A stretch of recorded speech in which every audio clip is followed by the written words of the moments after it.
네, 저는 윤형중이라고 하고요.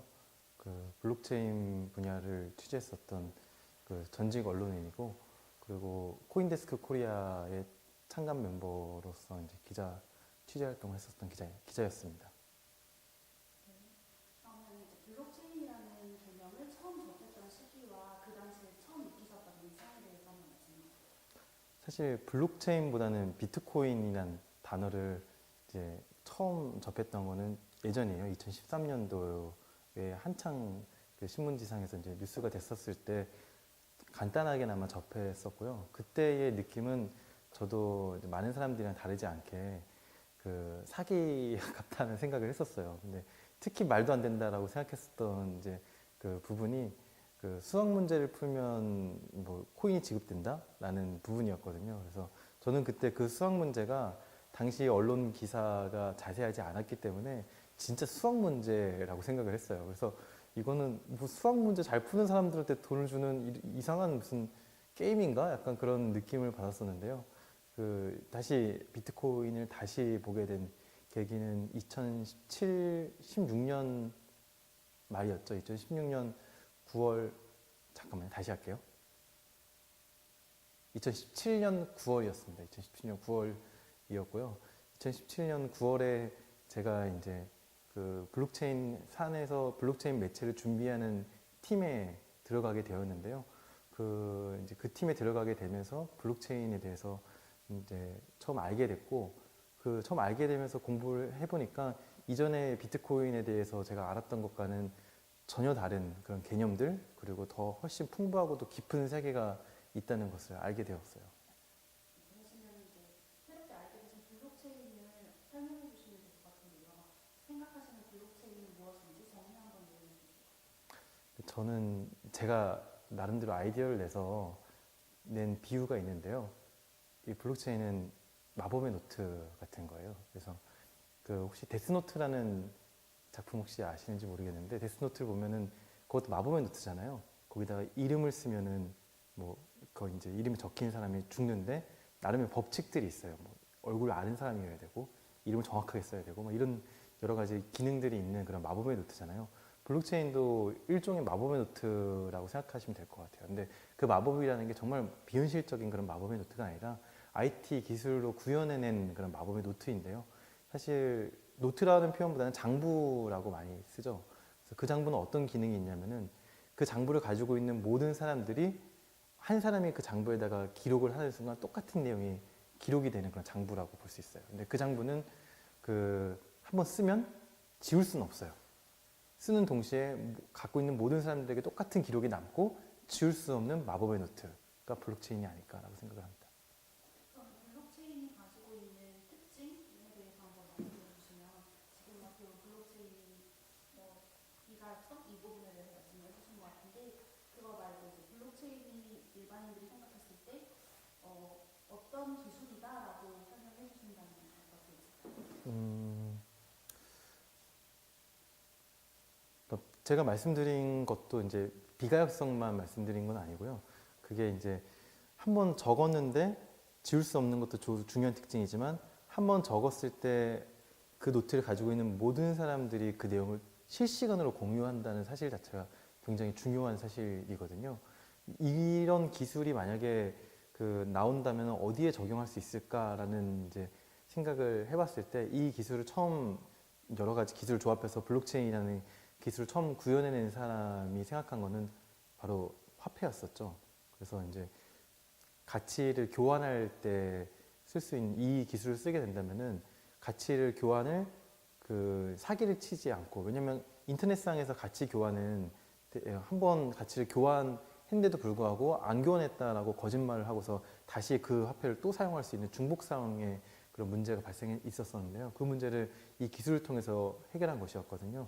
그래서 이 기술이 보여준 여러 가능성은 그 화폐에 도입됐다는 그 자체가 의미심장한 것인데 바로 신뢰예요.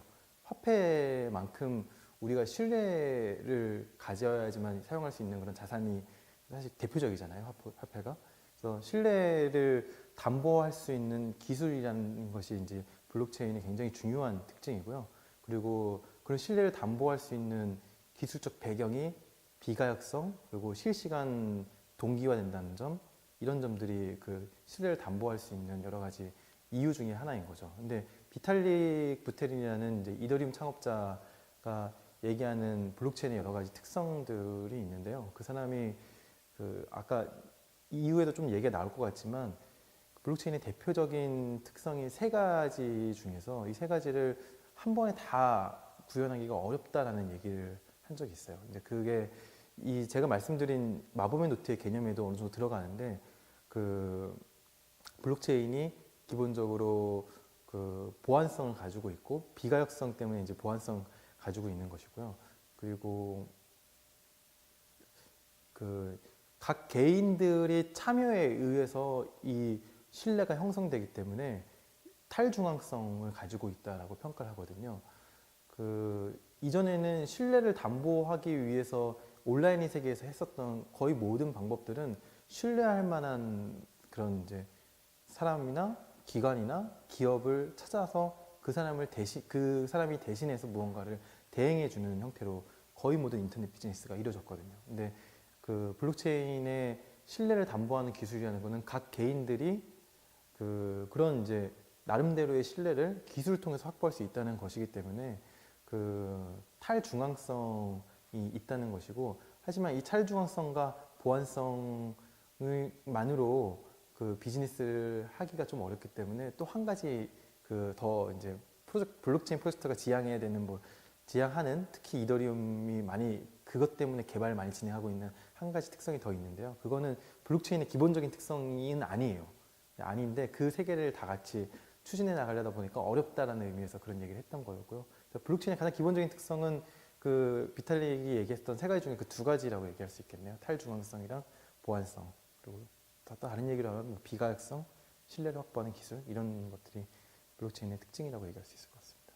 그러면 비탈릭이 얘기한 세 번째 특징은 어떤 게 있어요? 어떤 건가요? 그 이따가 질문에서 나올 것 같아요. 그 얘기가 예. 그럼 혹시 제가 질문 안 드리면 나중에 한번 다시 네. 말씀해 주시면 좋겠고요. 그러면 이제 개인 질문으로 들어가실게요. 코인데스크 코리아에 이제 창간 멤버로 들어가시게 됐는데 어떻게 합류하게 됐는지 궁금합니다. 저는 원래 제가 구상한 그 미디어 그 새로운 미디어에 대한 그 사업 모델이 있었어요. 그래서 회사에 나름 이제 이런 사업을 하면 어떻겠냐. 이런 쪽 미디어 분야가 좀 비어 있는 것 같으니까 이런 쪽 일을 해보는 게 어떻겠냐라는 그 사업 제안을 회사에 좀 했었고요. 근데 그거는 이제 블록체인 비즈니스는 아니었었어요. 저는 그 이제 경제 분야를 많이 이제 출입했고 취재했었던 기자였기 때문에 그 이제 재무와 회계, 기업 공시와 관련된 그런 분야를 매체를 창간하고자 회사에 제안을 했었던 거였는데 이미 회사는 신사업으로 블록체인 매체를 준비 중이었어요. 근데 이제 아주 초기 단계였던 것이었고, 근데 제가 마침 그 제 이제 기자 생활을 아이폰이 첫 출시된 시기에 기자 생활을 시작했고 또 마침 그 시기에 IT를 출입을 하게 되면서 2, 3년간 그 한참 뜨거웠었던 모바일 빅뱅이 있었던 IT를 출입했었던 기자였거든요. 그래서 이제 블록체인이라는 새로운 기술 트렌드에도 좀 이해가 있는 편이었고 블록체인에 뛰어들려는 사람들에 대한 그런 네트워크나 이해도 좀 있는 편이었기 때문에 그 회사에서 어떻게 보면 역제안을 한 거죠 저한테. 그래서 이걸 한번 해보는 게 어떻겠냐. 이걸 해보고 뭐가 해보려는 것도 더 해보고 막 이런 역제안을 했던 것이었고 저도 블록체인을 그때 처음 제대로 공부를 해보려고 책을 사보고 관련 문헌들을 좀 찾아봤는데요. 그때 블록체인이 단순한 그 화폐 현상 그 이상이구나라는 것을 발견하게 되었었어요. 그래서 한번 해봐도 괜찮겠네라는 생각을 하게 돼서 그때부터 코인데스크 창간 작업에 같이 참여하게 되었습니다.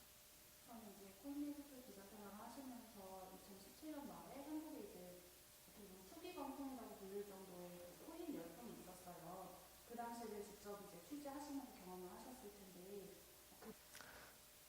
네, 2017년은 비트코인, 특히 블록체인 역사에서도 아주 기록될 만한 한 해라고 볼 수 있는데요. 가격 흐름이 연초에는 100만 원 정도부터 시작해서 2천만 원을 훌쩍 넘었다가 그리고 다시 좀 가라앉는 그런 모습들을 보여줬었죠. 그래서 20배 정도의 그 가격의 움직임이 있었고 이 정도로 자산 가격이 움직이게 되면 자산이라고 표현한 것도 사실 논란의 여지가 있지만 이 정도로 가치의 변동이 그 급등락하게 되면은 그 가치 그것이 무엇이든 간에 화제를 모으는 것은 어떻게 당연한 현상이라고 볼 수 있을 것 같아요. 근데 그렇게 가격 변동이 왜 컸느냐라는 거를 좀 따져봐야 되는데 제가 생각하기에는 크게 세 가지 요인이 있다고 봤어요. 일단 2017년에 진정한 의미에서 ICO가 활성화된 거의 첫 해였거든요. ICO는 물론 그전에도 꽤 있었지만 그 2017년도부터 본격적인 ICO 프로젝트, ICO를 통해서 시작되는 프로젝트들이 있기 시작했고요. 그리고 혹시 ICO에 대한 설명도 좀 해드려야 되나요? 네. ICO라는 거는 쉽게 표현하면 암호화폐를 바꿔서 새로 발행하는 암호화폐를 주는 그런 건데요. 근데 왜 새로 발행하는 암호화폐를 주느냐? 내가 만든 블록체인 프로젝트가 이거니까 이 프로젝트 내에서 돌아가는 새로운 암호화폐를 주겠다는 거예요. 그러니까 그 새로운 프로젝트에 어떻게 보면 참여자로 그 암호화폐를 그 주면서 참여자를 받아들이는 형태인 거죠. 그래서 ICO는 그 이더리움 이전에도 ICO를 먼저 한 프로젝트가 있긴 있었어요. 하지만 진정한 의미에서 ICO를 대중화한 거는 이더리움이었거든요. 그리고 이더리움이 ICO를 대중화하게 된 여러 기술적인 장치들도 있는데요. 이것까지 얘기하면 너무 깊어질 것 같으니까. 그래서 ICO가 활성화되면서 블록체인이라는 거는 그 새로운 전기를 맞이하게 된 거였어요. 그러니까 단순히 이게 화폐, 뭐 지급결제 수단이 아니네. 지급결제 수단 그 이상이 될 수 있고 이것 가지고 뭔가 서비스를 만들 수도 있고 뭔가 플랫폼을 만들 수도 있겠네 라는 그런 이제 사람들이 생각을 하게 된 것이었어요. 그래서 많은 프로젝트들이 ICO를 하기 시작했어요. 그래서 그때 뭐 파일코인이라는 곳에서도 뭐 ICO를 해서 큰 돈을 모았고 2017년도 말쯤에는 텔레그램도 ICO를 했었죠. 그래서 굉장히 많은 알만한 프로젝트들이 ICO를 하게 되면서 그 ICO를 하게 되면은 암호화폐를 받아야 되기 때문에 그 암호화폐를 내는 쪽에서는 암호화폐가 있어야지만 낼 수 있는 거잖아요. 비트코인이나 이더리움을 받았기 때문에 비트코인이나 이더리움을 사야 되는 것이었어요. 그러니까 비트코인이나 이더리움의 수요가 몰리게 된 측면이 있었던 거죠. 그리고 두 번째 요인은 미안합니다. 제가 기억력이 깜빡깜빡해요. 방금 전에 봤는데.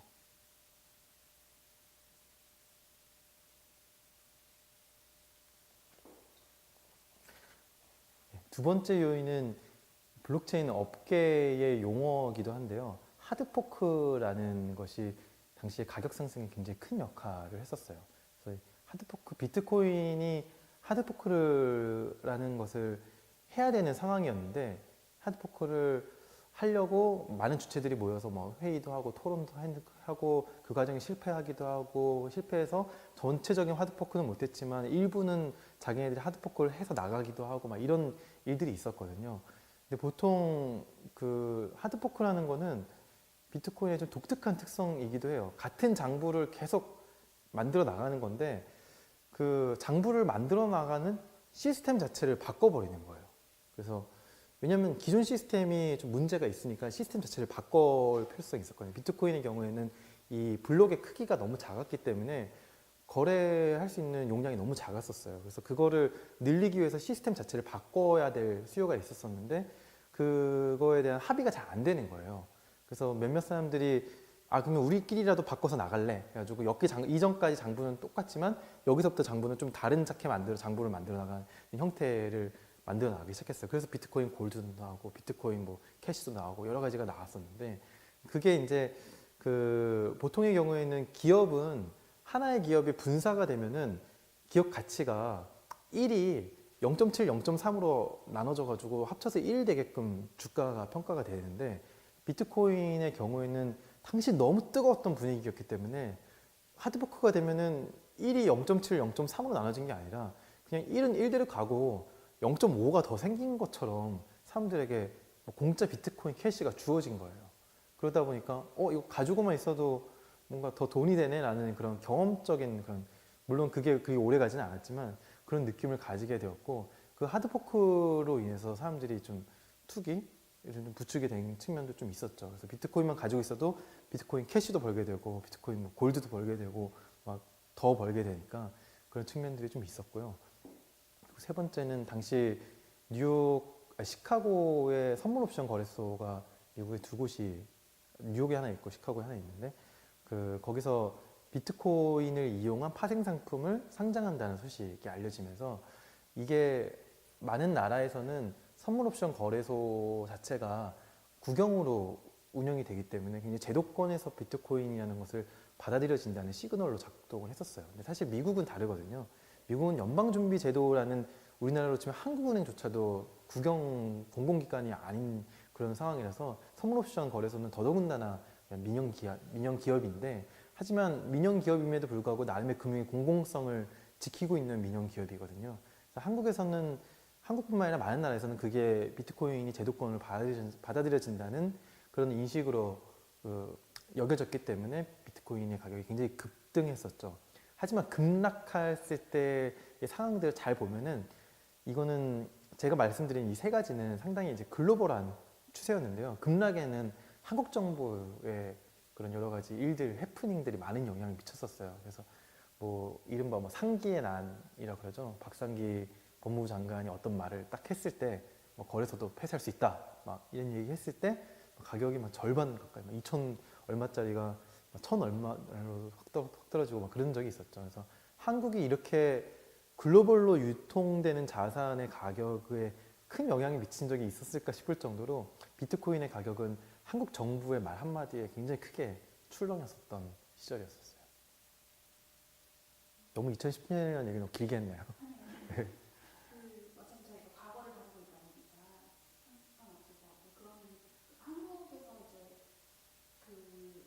글로벌 말고 좀 더 한국으로 치중해서 어떻게 한국에서도 이게 비트코인에 집중하게 된 계기가 세 가지가 비슷한 맥락인 건지 궁금해요.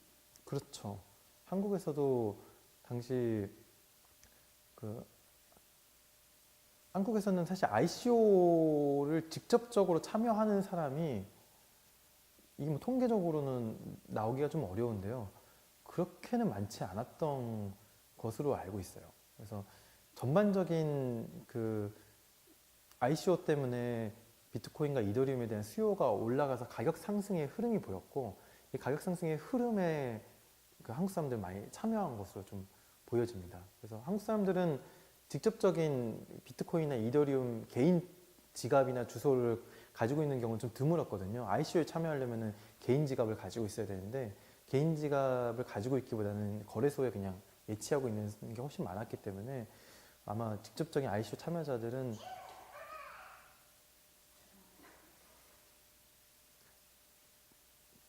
그냥 하면 되나요? 네.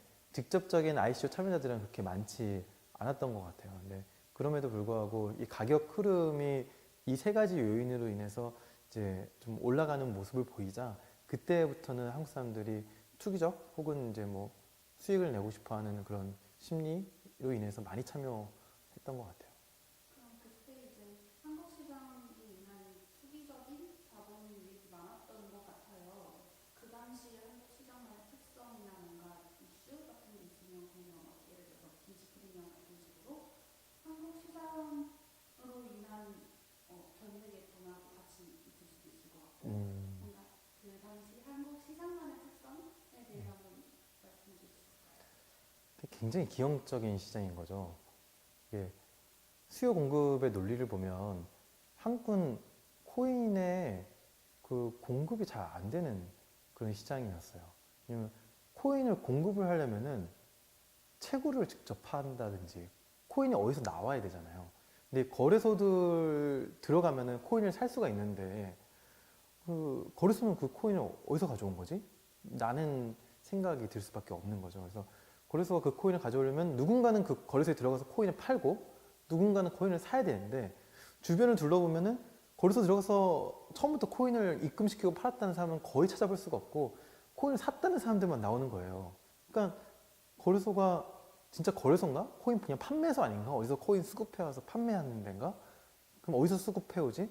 라는 생각을 하게 되는 거죠. 그래서 그렇기 때문에 거래소 운영의 투명성도 당시 굉장히 도마에 올랐었던 것이고, 실제로 거래소가 파는 것만큼 거래소를 그 코인을 갖고 있는가, 그 매도창에 있는 코인들은 도대체 진짜 있는 매도 물량인 것인가, 약간 그런 논란들이 그 당시 이제 그렇게 해서 생겨났던 거예요. 그래서 한국 시장만의 특수성은 이 수급이 도저히 맞지 않는 시장이었던 거죠. 그래서 코인의 공급이 안 되고, 그리고 코인이 공급이 안 되기 때문에 코인을 살려는 사람들은 많고, 근데 그런 시장의 문제점은 그 한국 시장에서만 이게 갇혀 있는 시장이다 보니까 그 한국 시장과 외국 거래소와의 가격 차이가 생겼던 거죠. 이게 이른바 김치 프리미엄이라는 건데, 김치 프리미엄은 그냥 단순히 이게 한국 시장의 투기가 너무 뜨겁다 이렇게만 볼 수는 없는 현상이에요. 사실 이 현상을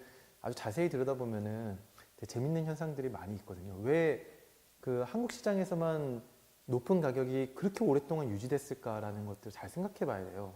왜냐하면은 그 보통 가격 차이가 있으면은, 같은 자산에 대한 가격 차이가 있으면은 그 차이를 통해서 수익을 벌려는 사람들이 존재하게 돼요. 그게 이제 이른바 차익 거래인 거죠.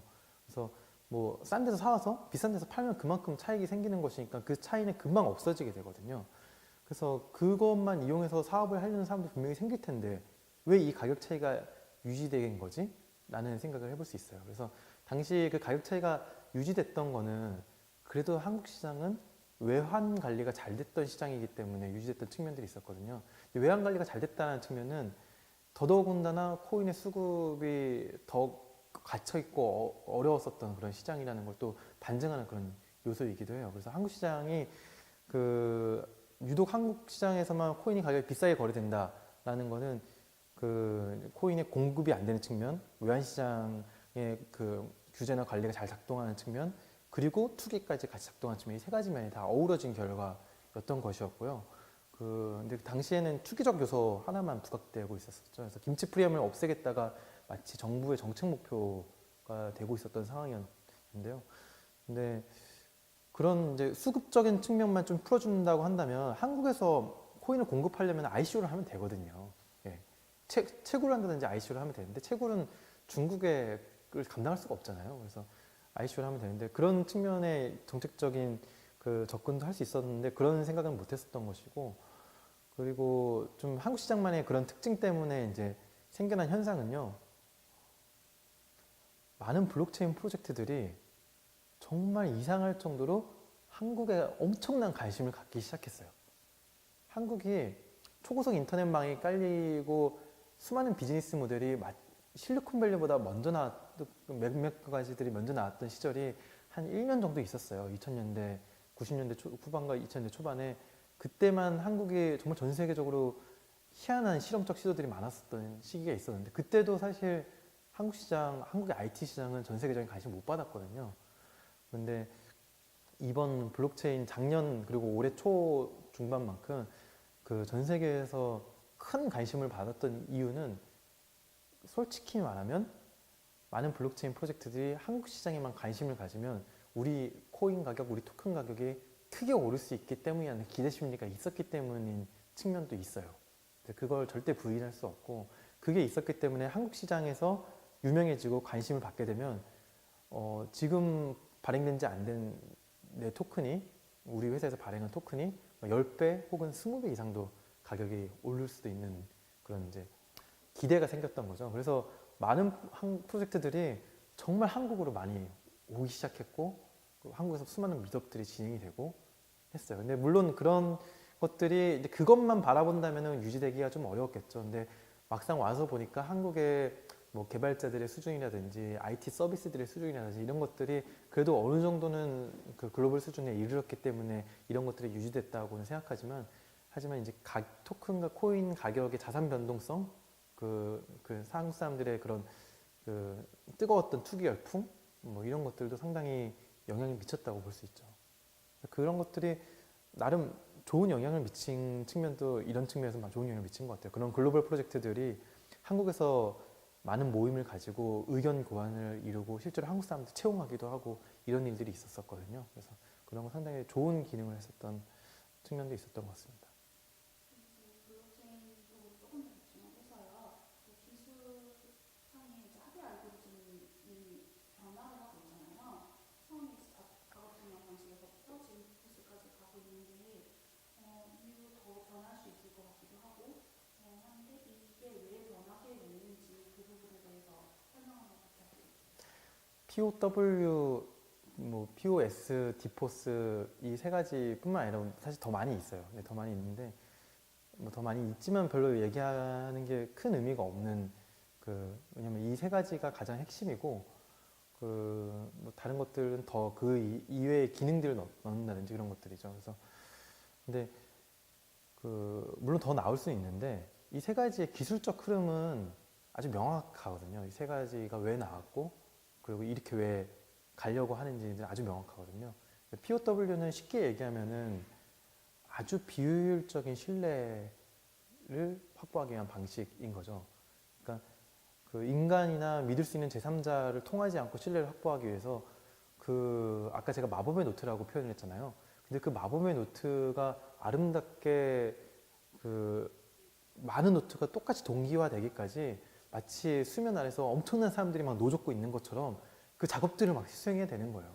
근데 그게 사람들이 참여하면 참여할수록 불필요하게 그 문제를 더 어렵게 내서 이제 더 많은 사람들이 더 많은 컴퓨팅 자원을 어떻게 보면 낭비하게끔 설계가 되어 있어요. 왜냐하면 그렇게 해야지만 블록 사이즈가 갱신되는 시간이 유지가 되고 또 한 사람을 찾아주고 막 이런 식의 설계, 사토시 나카모토의 그 설계 때문에 굉장히 비효율적인 시스템이거든요. 근데 IT는 지속적으로 비효율적인 걸 효율적으로 만드는 방향으로 발전을 해오긴 했어요. 예전에는 지금과 같이 뭐 공중에 떠다니는 통신망으로 영상을 볼 거라고 누가 생각을 했겠어요.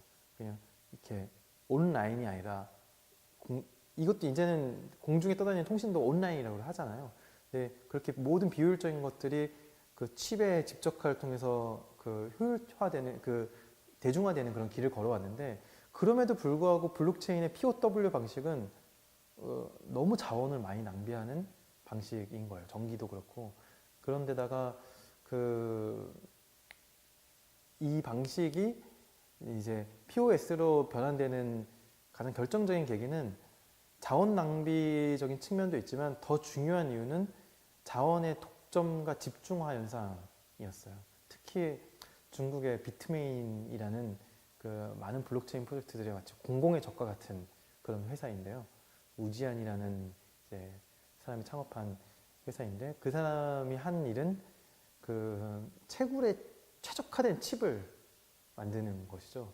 그래서 전 세계 채굴 파워의 엄청난 양들을 중국, 특히 비트메인이 독점하게 되는 그런 현상이 발생하게 된 것이었어요. 그래서 실제로 블록체인이 추구했던 탈중앙화, 분권화라는 가치가 그 채굴 독점 현상에 의해서 완전히 형해화되고 있는 상황이었기 때문에 그래서 이제 POS가 등장했는데 POS는 그것뿐만이 아니라 제가 방금 좀 전에 얘기했었던 자원 낭비적 측면도 상당히 있었던 것이었고요. 그래서 POS는 어떻게 보면 지금의 주주자본주의랑 크게 다르지 않은 시스템이라고도 볼 수 있는 것 같아요. 그래서 그렇게 모두가 막 때려 맞추기를 해가지고 어떤 암호를 맞추는 사람이 뭐 장부를 갱신할 자격을 얻어가지고 뭐 이런 식의 방식이 아니라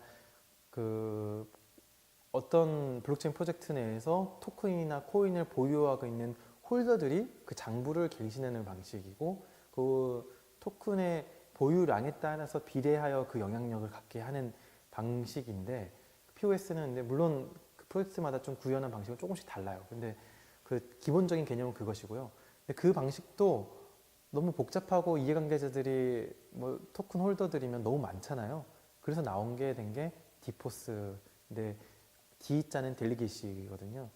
사실 민주주의가 직접 민주주의와 대의민주주의 차이로 비교하면은 가장 쉽게 설명할 수 있는 것 같아요. POS는 뭐 직접 민주주의고 디포스는 대민주주의거든요. 그래서 그 토큰 홀더들 중에서 대표들 뽑아서 그들이 이 장부를 갱신하고 이 시스템의 운영 권한을 갖게 되고 하는 방식이 디포스라고 볼 수 있고요. 그래서 이 방향은 계속 그 가고 있는데 블록체인이라는 기술 자체가 굉장히 재미있는 특성 중에 하나가 그 이게 단순히 기술만을 얘기하는 건 아닌 것 같아요.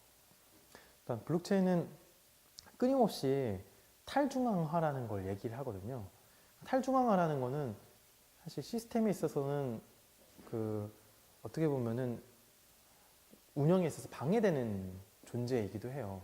그러니까 모두가 권한을 갖는다면 운영이 굉장히 어려워지고 또한 합의에 이르기도 굉장히 어려운데 그럼에도 불구하고 블록체인이 탈중앙화라는 기본 가치로 삼기 때문에 그 이제 디포스와 POS 간의 균형이 있는 것이고요.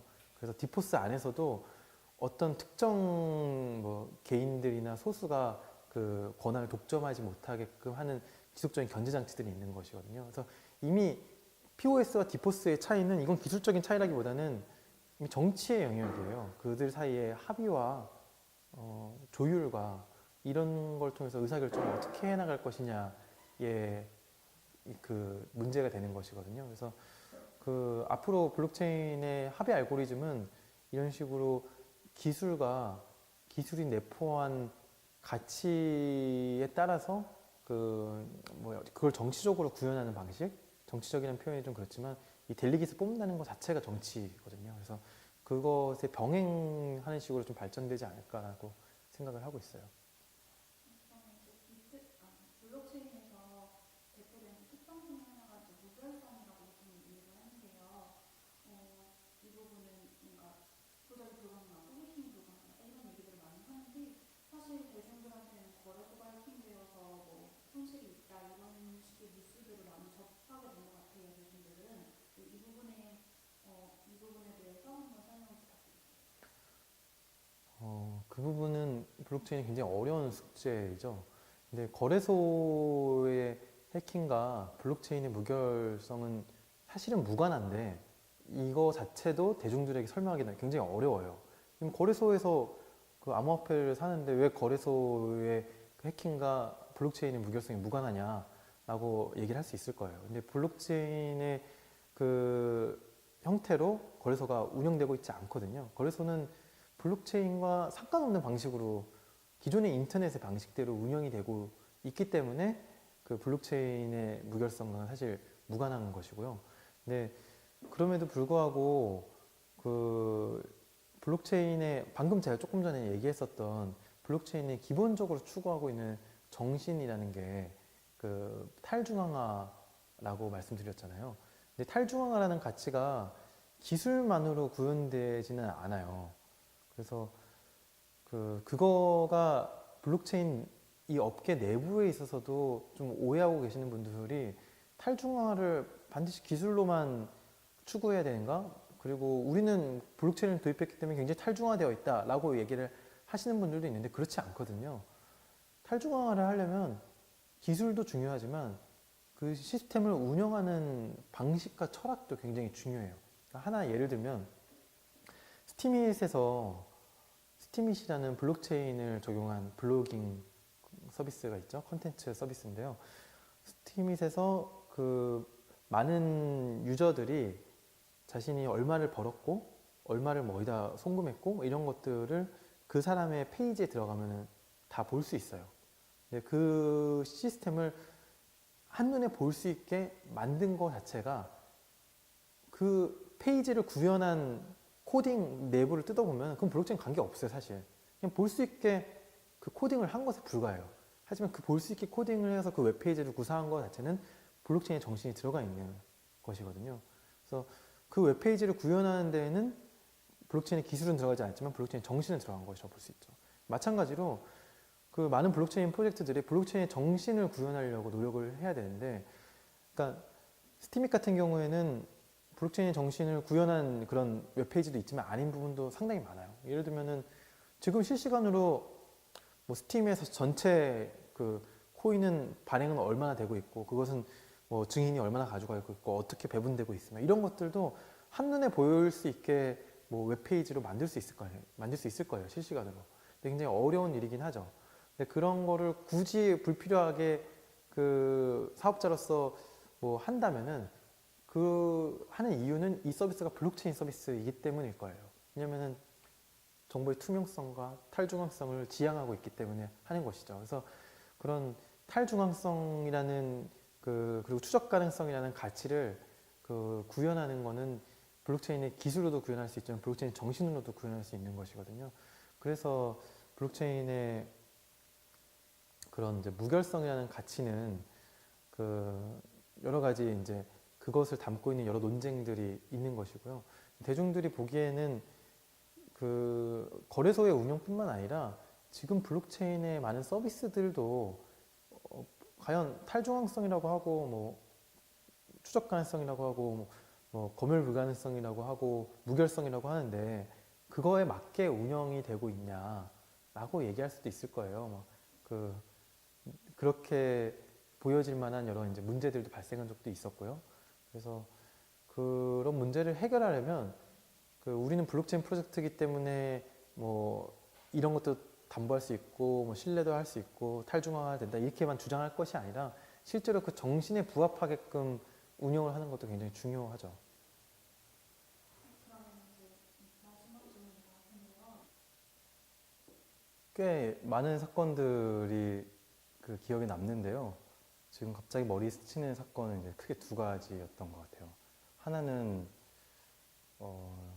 HDAC이라는 프로젝트가 있었었는데 좀 어떤 특정 프로젝트에 대해서 좀 부정적인 얘기를 하게 돼서 좀 그렇긴 하지만 그냥 솔직하게 말씀을 드리면 HDAC이라는 프로젝트에서 이제 메인넷을 개설했다고 발표를 했는데 그 이후에 이제 그 토큰들의 상황을 보니까 이제 메인넷을 했다고 발표하기 이전에 채굴된 이제 그 코인들, 토큰들이 있었던 거예요. 그래서 그 토큰들이 이게 어떻게 된 것이냐라는 문제 제기를 하시는 분이 있었고, 그래서 저도 이제 그 이슈에 뛰어들어서 이게 뭐 어떻게 된 것이냐, 사전 공지가 있었냐, 있었으면은 무슨 취지로 이렇게 된 그 토큰들이냐. 그래서 이 토큰들이 현재 뭐 거래가 많이 되고 있지는 않지만 그래도 약간 거래되는 금액으로 비춰봤을 때도 상당한 뭐 1,000억이 넘는 수준의 금액이었고, 그래서 이 정도의 가치를 만들어내는 그 일을 어느 정도로 투명하게 진행을 했느냐라는 문제 제기를 기사를 통해서 하게 되었었어요. 그래서 처음에는 그 업체에서도 이 문제에 대해서 이제 심각성을 크게 생각하지 않으셨는지 취재도 좀 연락도 잘 안 되셨고 그렇게 됐었는데 기사를 좀 여러 차례 쓰고 그리고 이제 한국 내에서 이 분야의 이제 오피니언 리더들이라고 할 수 있는 분들의 목소리를 좀 같이 담아가지고 이제 기사를 쓰고 이슈화를 시키니까 그쪽에서도 이제 이것에 대한 문제점을 좀 심각하게 느끼기 시작했고 또 본인들이 좀 나쁜 취지로 이렇게 사전체불을 한 게 아니다. 다만 이게 그렇다고 해도 문제가 된다면은 그 문제가 되지 않도록 뭐 소각을 하겠다. 그런 취지의 이제 해명을 하게 되었거든요. 그래서 그 사건을 보면서 또 취재를 하면서 느낀 점들은 제가 조금 전에도 얘기했듯이 블록체인이 지향하는 가치 중에 이제 중요한 것이 탈중앙성인데 탈중앙성과 뭐 추적 가능성 이런 것들은 기술로만 절대 구현할 수 있는 것은 아니에요. 그래서 과연 그 비즈니스와 이런 프로세스들을 얼마만큼 그 가치에 부합하게 운영할 것이냐에 달려있는 문제거든요. 어떻게 보면은 구글이라는 서비스가 처음 서비스를 시작할 때 그 두 창업자가 돈비 이블이라고 표현하면서 사업을 시작했던 게 굉장히 의미심장한 것이거든요. 그래서 그들은 자신들이 이불이 될 수밖에 없다는 것을 어느 정도 알고 있었던 것 같아요. 그래서 지금도 진짜 악이죠, 구글은. 물론 그렇지만 돈비 이불 하려는 노력들도 하고 있는 것이거든요. 그래서 그렇기 때문에 지금의 구글이 가고 있는 것 같아요. 근데 블록체인 프로젝트들도 탈중앙성이라는 가치는 블록체인으로 뭐 우리가 노드를 몇 개 만들었다. 우리가 이제 뭐 어느 정도 메인넷도 개설했고 뭐 어떤 식으로 블록체인의 아키텍처를 짰다. 만으로 탈중앙성 절대 뭐 구현되는 게 아니라 그 여러 가지 비즈니스의 과정, 운영 이런 것들이 다 그 가치에 어우러지게 맞아야지만 블록체인의 가치가 그 비즈니스에 이제 어우러지는 거라고 생각을 해요. 근데 그런 측면에서는 아직 한국의 많은 서비스들이 그 좀 더 그 뭐 지금 잘하고 있는 분들도 굉장히 많은데 좀 더 생각을 해볼 필요도 있는 것 같고, 사실 그런 것들이 잘 되게 하려면은 언론도 그런 거에 많이 관심을 가져야 되고 대중들도 그런 거를 관심을 가져야지만 서로 간에 이제 누구나 이제 좋은 취지만으로 잘 되기는 어렵거든요. 어느 정도 견제도 하고 뭐 조언도 해주고 막 이런 그 생태계가 잘 발전돼야 되기 때문에 그런 측면이 필요하다고 생각하고요. 그 사건을 보면서 그런 여러 가지 생각이 좀 들었었어요. 그래서 블록체인의 진정한 가치를 비즈니스를 하면서 어떻게 부합하게 운영할 것인가. 그리고 또 하나는 중국의 미투가 이제 막 블록체인 이더리움의 트랜잭션 상이 막 기록되는 사건이 있었는데, 그 사건에 대한 막 기사를 그 이제 당시에 그 먼저 기사를 쓴 곳의 내용들을 갖다가 저희가 다시 막 제 포스팅을 그냥 했고요. 왜냐면은 우리가 직접 기사 쓴 게 아니라 그 거기 있는 기사를 그냥 소개했어요.